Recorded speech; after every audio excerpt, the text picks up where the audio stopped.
Many times when you see martial artists, their initial stance is not ready for a fight. I caught up with 2 martial art experts to ask them about it. Check it out.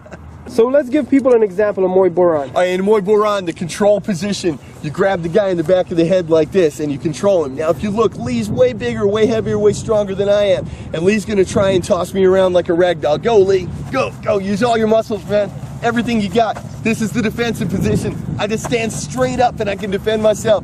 And now I'm getting sick of this big monkey hanging on me. So look what I do. I'm gonna take one hand, I'm gonna push up on this elbow. Just like that. Yeah.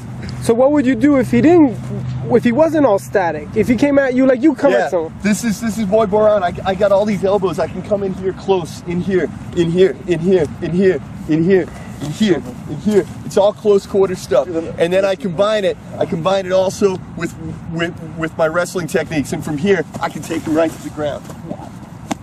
Is wrestling part of Muay Boran, or well, you just added it to your own, your twist? I added some of it, but believe it or not, they actually have grapples and locks and things like that in Muay Boran. So if I'm a kid and I want to study it, what do I need to know? What's the basics? Like, how do I start? I'll tell you what, man. For little kids, the best martial art in the universe is Taekwondo. Why? Totally agree. You send kids to Taekwondo because they'll learn flexibility, they'll learn the kicks. And the other thing I like about Taekwondo, and I know this is a money-making thing, but I like it that the kids get to earn little belts and certificates and trophies, and they learn the concept of working towards a goal and achieving a goal and winning. And I think it's really nice for kids. And you start out that way, and then later if you want to go into fighting or you want to go into something else, then you transition into another art. But Taekwondo is a really good base. Now every time I interview a martial artist and I ask him about his style, he tells me that his style is the best and all the rest suck. No, that's just people because they're confident with it. So how do you compare your martial arts to, let's say, a Jeet Kune Do or to other styles that are out there? Well, I mean, you know, I don't really have a style. I mean, I've been in Southeast Asia for 10 years training with different teachers. You know, I have black belts in Cambodia. I have a black belt in the Philippines. You know, I've trained in Thailand, fight in Thailand. Where did Kuk Sul Wan, let's say? Kuk Sul Wan. When I was in Korea, yeah, I did some Kuk Sul Wan. You know, I think for kids it's great. I mean, for kids it's great. But if you want to be a fighter, I mean, it's definitely not. It's not good. Because the thing about Kuk Sul Wan is like, or Hapkido, or a lot of these, it's static. So like this guy punches at me, right? Mm-hmm. And like they might have something like this, and that's the end of it. Or like this, and take him to the ground. Bam, bam, bam. He goes to the ground, and you go, okay, I win, and he stopped. And they never have. He's resisting. They never have. He continues to fight. You know, so if you really want to be a fighter, you got to do more like, you know, BJJ, wrestling. Cambodian Bokator is a martial art that I've promoted a lot. Ancient Cambodian martial art. It's got punching, it's got kicking, it's got wrestling, it's got everything in there. I was going to say that Muay Thai, for example, everybody talks about the punches, but it's not the same power punches like if you're a boxer. That's right, that's right. Why is that? How come martial arts don't emphasize so much about the punches? It's all about the kicks and...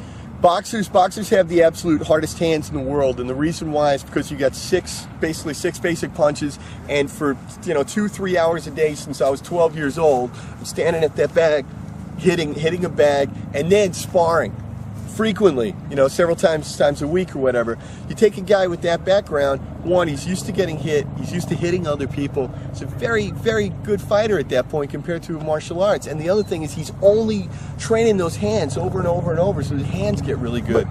You go to like Thailand, and kids start very young with Muay Thai. 7 years old, they might already have their first professional bout, age 7.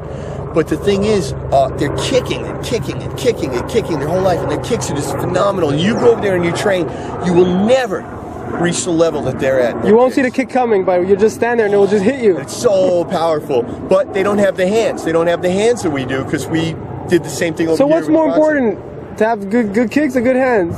It's kind of interesting.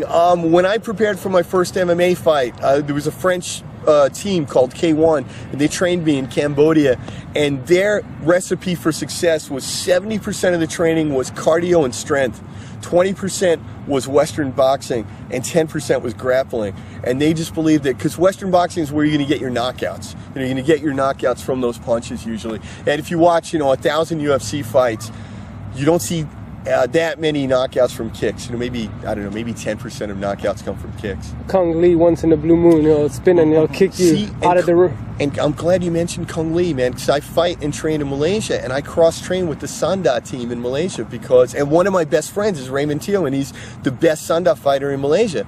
And Sanda is such a brilliant martial art, and I wish guys were doing it over here. But yeah, they get knockouts from kicks because they come in straight. They'll throw a straight kick to the face or side kick or a spinning kick to the head, and they'll throw in kicks that Muay Thai just doesn't generally throw. You're a very, very big Bruce Lee fan. Yes, I am. Yeah. Do you do Jeet Kune Do? Do you train in it? I practice a little bit of Jeet Kune Do and another style called Wing Chun Do, too. That was from former students of Bruce Lee. But mainly I've trained in Wei Kune Do from Grandmaster Liu Fong, who was a personal friend of Bruce Lee's for about 12 years. How can you keep track of all these different styles and stay in? Like... Well, you know what? We're starting to get old now. You know, I'm 40, so you accumulate some stuff. But you know, you should stick to a style for a while. You shouldn't bounce around. And you should sharpen that axe. You know, there's an old adage, and I kind of like to stick by it. You know, you can learn all the techniques you want, but in a real fight, you should have those sharpened skills of maybe 5 or 10 techniques. You know, you can't pull out 300 techniques at one time. So, I would always recommend to anybody, instead of learning 1,000 techniques, maybe learn 20 and be a master of those, and you'll be a lot better off. Joe Frazier just passed away. You know what he said? You can have any game plan you want on the planet, but the second that the bell rings, everything goes out the window, your instincts kick in. Yeah. It's what you do. Yeah, and your instinct is whatever you've drilled. So you see, for the boxer, because the boxer is just only punching and punching and punching and throwing combinations every day, your whole life. Your boxer never goes in a fight and stands like this. A boxer never goes in a fight and throws just one punch. You know, because he's drilled, and you do whatever you're drilled, that's what you're going to do. And you can know everything, but when you get hit, all those styles go right out the window anyways. So it's something you mentioned on the way over here. The basic stance in karate. What's the basic stance in it? Karate? Yeah, in karate. Or like karate or taekwondo, like something like wide this? Stance, yeah. The wide stance. Yeah. Yet in boxing, you're very tight and you're uncomfortable. How is that useful if you're so wide and your hands are at your hips? You mean for a fight? For real fighting? No, it's you can't. It's not for real fighting at all. You can't. I mean, how are you going to do this? I was fighting in Hanoi. In Hanoi, I got a challenge fight to go fight in a park. And what, you were under someone on the street and said, people watch my show and then they call and they want a shot at you, huh? And in Malaysia, in Thailand, filming a movie, a guy walked onto the movie set. We had to shut off the camera so I could fight this guy. That's the best time to roll on it. What's wrong with you guys? It was exactly like those old Bruce Lee movies over there. I would have said, hey, grab my cell phone, put it recording, get this on camera. But the stance, let's go to that. Yeah. Well, this is the stance. Okay, so the guy said go, and I get in my stance, which is here, and he did like something like this, like a kung fu thing. Yeah. And you know what I did? I just stopped. I didn't even hit him. I just stopped. I said, you understand this is a fight, right? You understand I'm going to hit you? He's like, yes, I will defeat you with my crane monkey head or whatever. And, was he holding 2 sticks too? A flag and a... No, you would have done better if he had some sticks, but he was barehanded. So A, how do you not go in a fight like that? And B, what happened in that fight? Well, I beat him.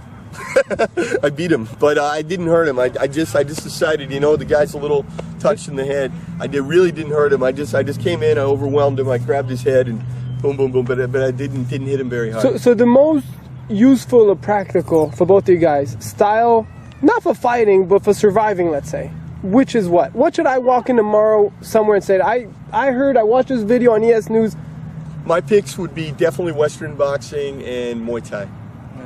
Western boxing, Muay Thai. You mean just regular boxing? What about that? But the main thing is, whatever you train in, you have to train full contact. Right. You have to fight. You have to spar. You have to spar. Sparring is everything. If you don't do that, then you've never tested the waters. But I think that, for self-defense, you're going to get mugged on the street or something. I think pretty much any martial art, as long as you've drilled a lot, like even Taekwondo, which a lot of people make fun of it and they can't fight, but they have really fast kicks, man, and that's the only thing he knows. So probably if he gets jumped on the street, he's going to throw one of those kicks, and you know what? It's probably going to be able to knock a street guy out, hit him in the head.